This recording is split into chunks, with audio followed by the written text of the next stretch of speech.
Hey guys, Marsing here, bringing you another Dragon Ball Z Dokkan Battle video. And so we got the data download earlier today for the upcoming EZAs that were revealed on Twitter yesterday. We are getting 4 character EZAs in total.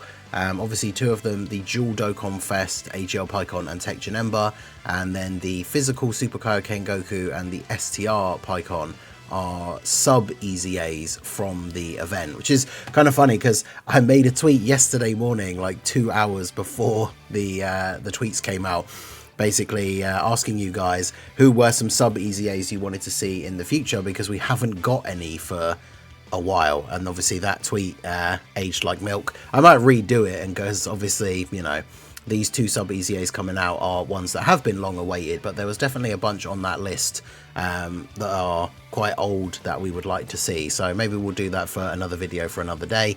So keep an eye out. Make sure you do follow me on Twitter for when I post those. Those always end up being the posts for the community response videos.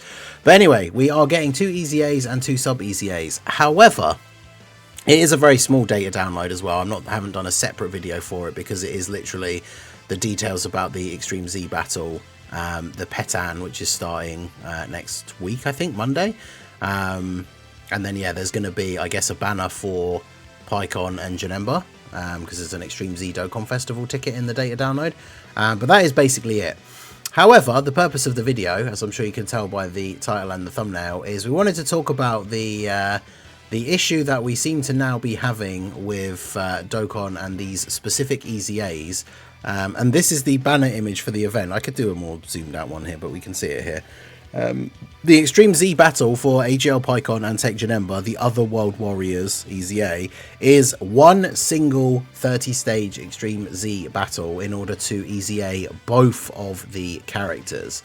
So we can see, if we switch over to...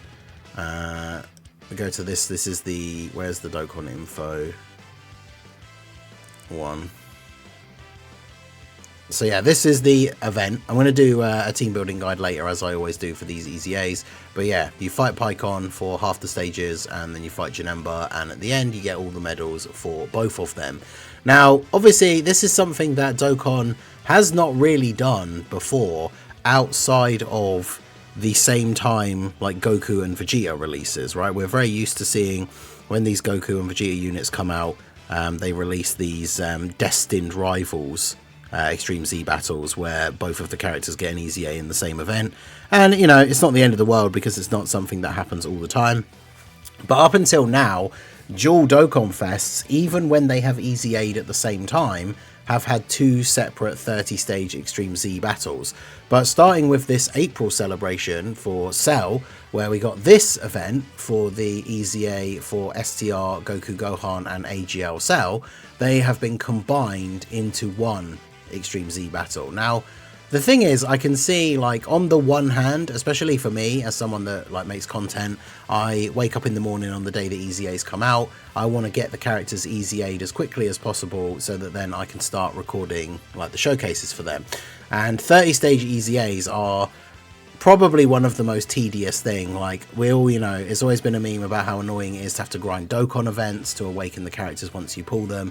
But the EZA 30-stage ones are super annoying as well. They can take sometimes around an hour, depending on how tanky they make the bosses. So when you have 2 of them to do before you can use the 2 new units, it takes quite a bit of time, which is a little bit annoying. But, of course, the big issue...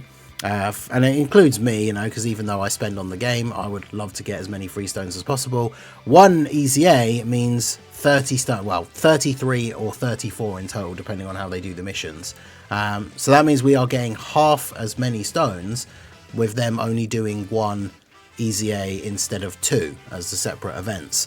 Now, the thing is, it's interesting to wonder why they are doing this, right? Because we're getting 4 EZAs, but it is literally 1 event, because we can take a look here. Now this, I do like that they do this for the sub EZA, because if grinding a 30-stage EZA is already bad enough, then one of the other things that is incredibly annoying is when you get like a sub EZA, which, as we've joked about, we haven't had for quite a while, but you get a sub EZA, and so you have to replay the stages of the EZA that you've just beaten with the stamina cost as well, in order to re-get a bunch of the medals to then do the sub-easy A's. So the one good thing that they have done is that they have added missions, because both the easy A's require the Pycon medals, this physical Super Kaioken Goku and the STR Pycon.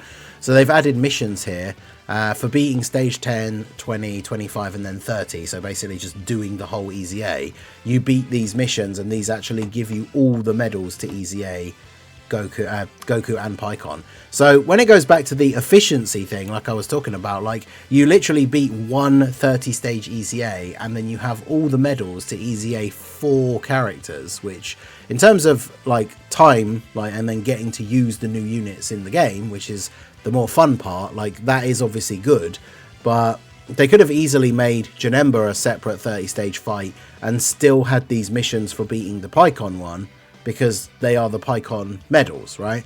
And then there are missions for Awakening 4, like Extreme Z Awakening 4 characters, but they are just a bunch of Zenny statues, which it is good that they do this whenever they bring out Easy A's, because Easy A's cost quite a bit of Zenny, so you're essentially getting a big chunk of that back. I don't know if it works out to being how much it costs to do an Easy A. I assume it doesn't, but you do get a decent little chunk of your Zenny that you've spent back.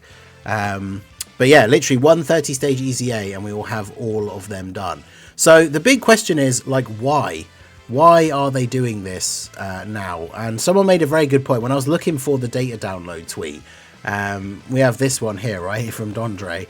How many Dragon Stones did the 10th anniversary stone cost us? Why are they rationing like this? Because the 10th anniversary was the most generous celebration in Dokkan history, right? Like, people were annoyed at some of the way stones were spread out on certain events, but overall, the 10th anniversary gave out more stones in total than the previous anniversary.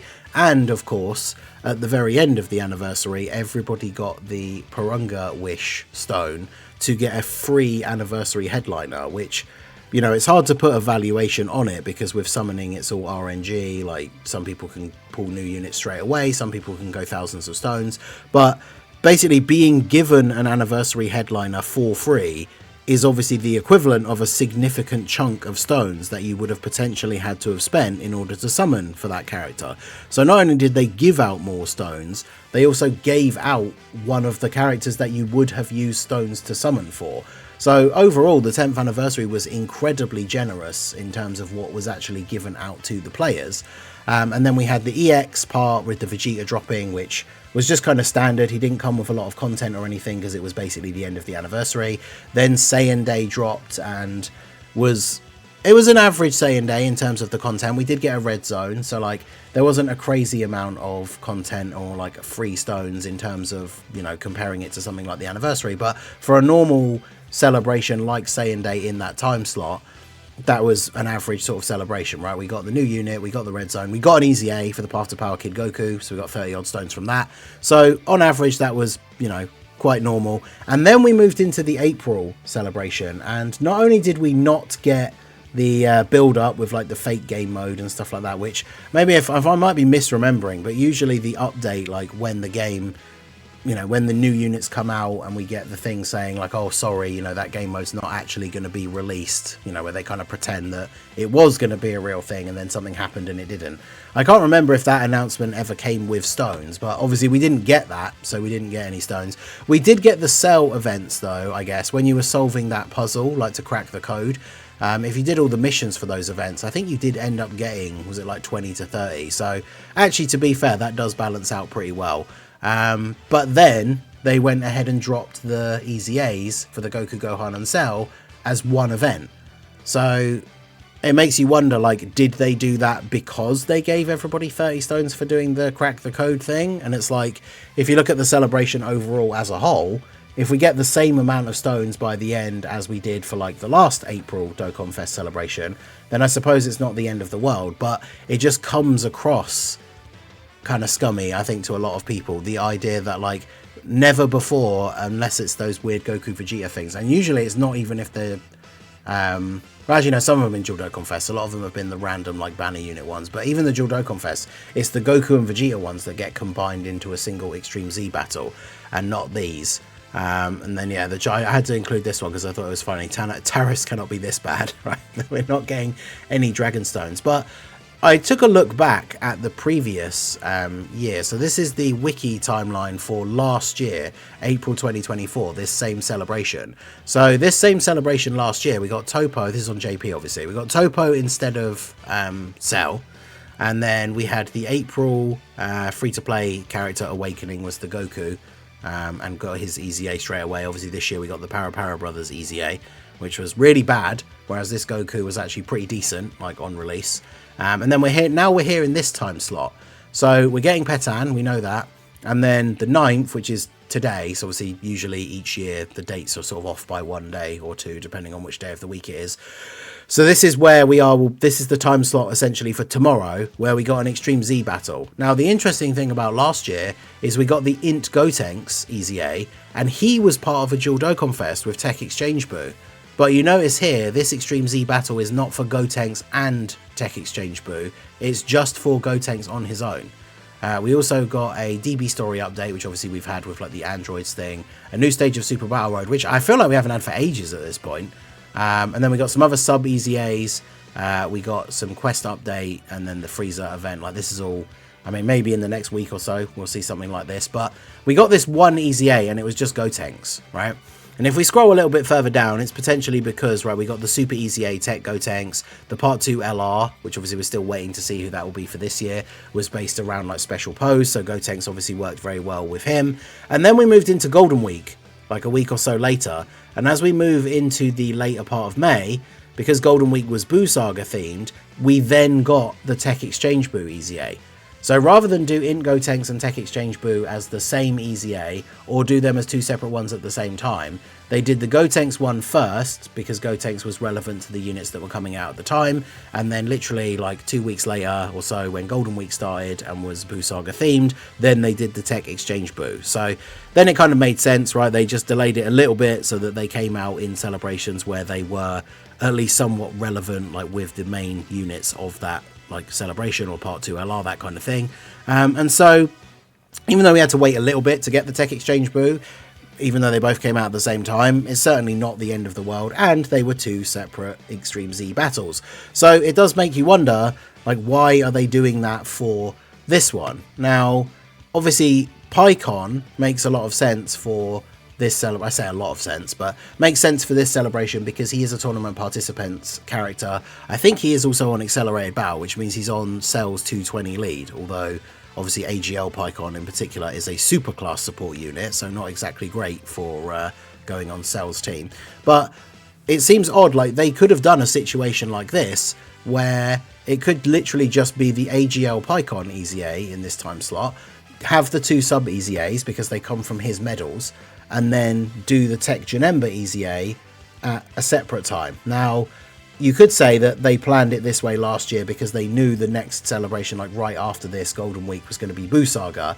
Whereas considering we got a Gogeta for the anniversary, we got Super Gogeta and Super Janemba, Super EZAs and stuff like that, it's obviously very unlikely that Golden Week is going to be something Janemba or Gogeta related.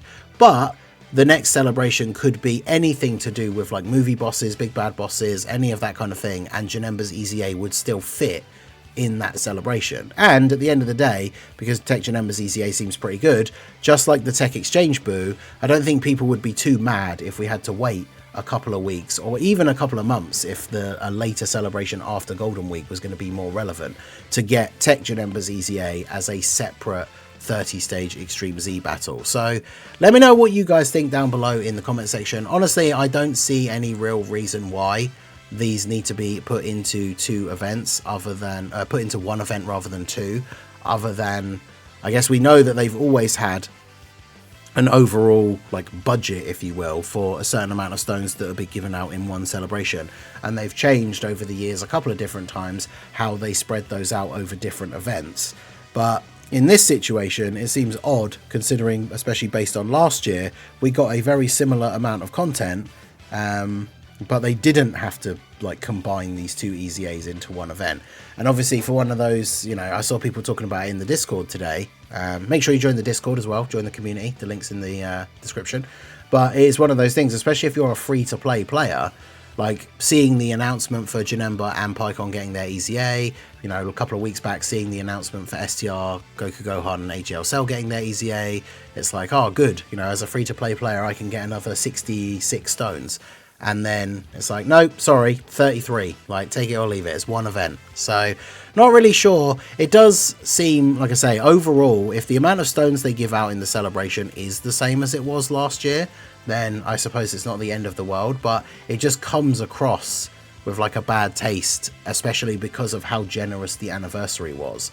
So it's one of those things where even though like this tweet is kind of like a joke, it's like, did they just be overly generous in the anniversary to go all out for the 10th, and now they're going to kind of tighten the purse strings when it comes to stones a little bit for the rest of the year?